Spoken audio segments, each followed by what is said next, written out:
385 millions de dollars, c'est la somme débloquée par le conseil d'administration de la Banque mondiale pour le projet d'interconnexion électrique qui reliera le Cameroun et le Tchad. L'enjeu de ce projet, réduire les inégalités d'accès à l'électricité pour les populations camerounaises, mais surtout pour les populations tchadiennes. Un rapport de la Banque mondiale datant de 2018 indique en effet que plus de 88% des Tchadiens n'ont pas accès à l'électricité. L'opération approuvée aujourd'hui est considérée par les deux pays comme un projet prioritaire qui leur permettra de relever les principaux défis auxquels sont confrontés leurs secteurs énergétiques respectifs. Longue de 1024 km, l'infrastructure sera composée de 2 lignes de haute tension d'une capacité de 225 kV. Le projet prévoit également la construction de postes de transformation énergétique à haute et moyenne tension.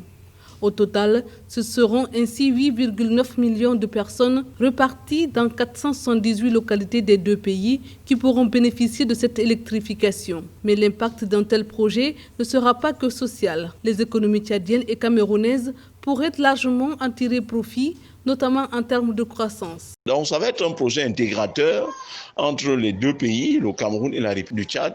Ce projet d'interconnexion électrique, c'est déjà une très bonne chose. Alors, conséquent, sur le plan économique, il y a de petits métiers qui ne s'exercent que grâce à l'énergie électrique. Donc, de mon point de vue, l'économie sociale va gagner, l'économie dans le secteur informel va également prendre un galon. Sur le plan économique, il y a un avantage certain pour les deux pays.